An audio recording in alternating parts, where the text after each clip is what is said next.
I now want to welcome to the stage the author of the Book of Night Women, the 2010 Dayton Literary Peace Prize winner for fiction. Our guest's first novel, John Crow's Devil, that was 2005, was a finalist for the Los Angeles Times Book Prize and the Commonwealth Prize, and was a New York Times Editor's Choice. His short fiction has appeared in anthologies Iron Balloons, Silent Voices, many others. His nonfiction has been published in the Caribbean Review of Books. He teaches literature and creative writing at Macalester College, St. Paul, Minnesota. Ladies and gentlemen, here to award the runner-up and the winning prizes of the 2011 Dayton Literary Peace Prize for Fiction, welcome, please, Marlon James.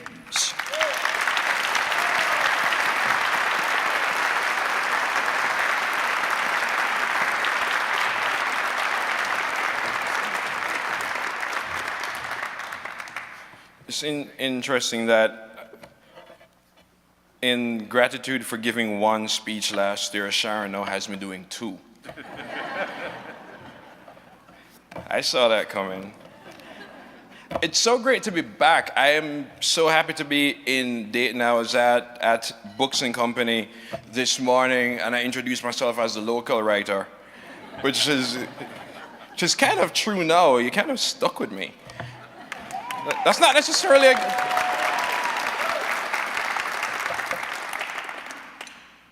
I redecorate my house every 6 weeks. That's not exactly a good thing to have me here. But it's such an honor to be here, and I'm so happy and so humbled. And I was telling my table that white wine is truth serum for me. And so I'll resist talking about how much I envied both of these books and just was staggered by the beauty of the prose. I thought about a question yesterday that was raised at the press conference about these books and why books in this celebration of peace, perhaps our highest ideal, tend to really go into the opposite, into war and conflict. And there are many ways to answer this, and many of those answers have already been submitted. But I will say this, that even in those books, there is peace.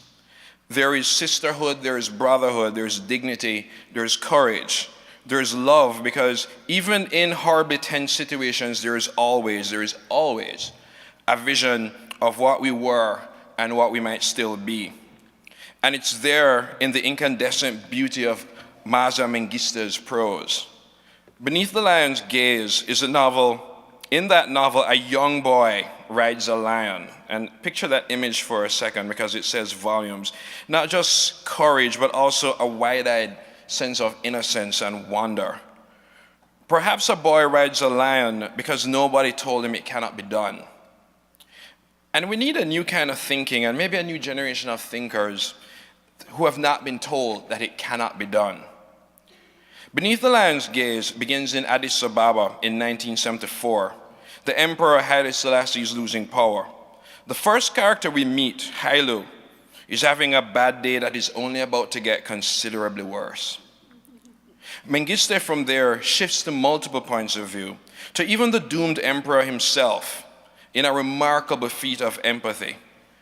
And if Gustav Gilbert is correct, that the core of evil is the absence of empathy, then the core of goodness, the core of humanity, must be the opposite.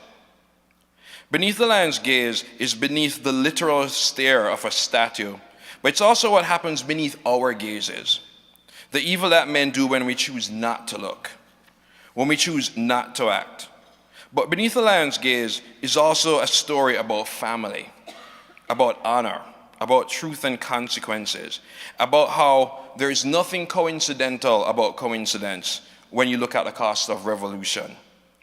It's just the consequences of lives ripped out of pattern, then put back together in a way nobody wanted or deserved or even recognized.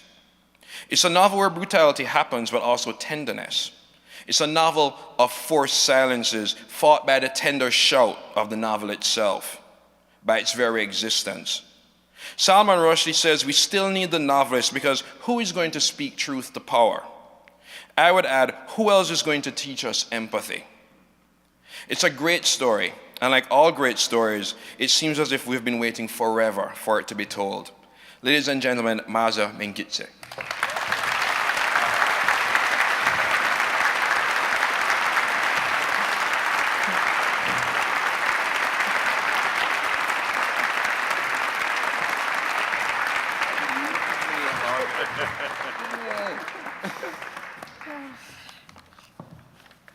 I didn't have enough wine for this. I feel like I'm going to sound like a broken record, but I'm counting on the fact that not everyone was here last night, and you weren't here earlier today. But I am absolutely honored and inspired to be here, and I thank the Dayton Literary Prize for selecting my book, Beneath the Lion's Gaze, for this incredible award. I have to be completely honest with you, it's incredibly humbling to be in the presence of so many writers that I have read and followed and admired and used as my own study guide. So I'm trying not to shake. I've been trying to think about what to say that would do justice to how deeply I feel about the role of literature in connecting disparate worlds and creating empathy amongst very different groups of people. And I keep coming back to a moment I had recently in Addis Ababa, Ethiopia, where I was presenting my book, which is set during a revolution that began in Ethiopia in 1974.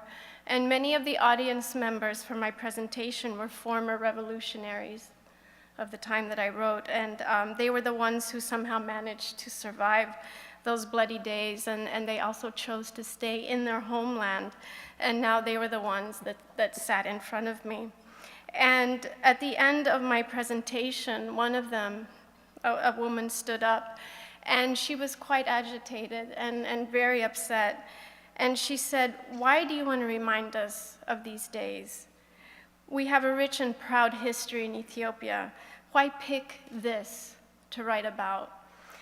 And I started to answer. I wanted to tell her about the way that this history haunts me, and it haunts my family, and I felt that the only way I could exorcise these ghosts was to sit down and write.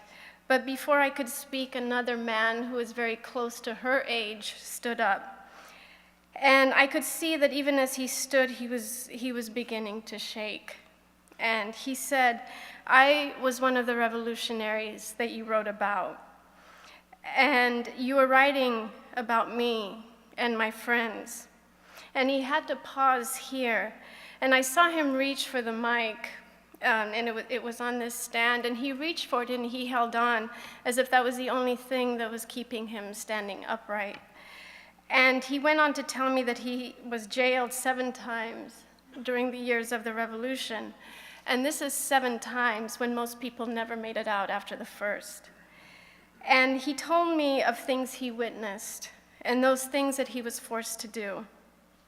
And when he stopped, there was no sound but just rows of people crying. He could barely finish, but what he wanted to say before he ran out of the room was, "You have to write these stories. But please, please tell everyone how much we loved each other. Please tell them there was joy. Tell them how much we loved our country and how much we loved each other. We suffered, but we were happy to die if that would bring a better future for our children and our country." And I think of this moment, and I also think about art critic and novelist John Berger. He has a quote from one of his novels, G, and it is something that I've used as my own guiding light as I write. And he says, "Never again will a single story be told as if it's the only one." And I heard this quote and these man's words as I read Chang Rei Lee's book, The Surrendered.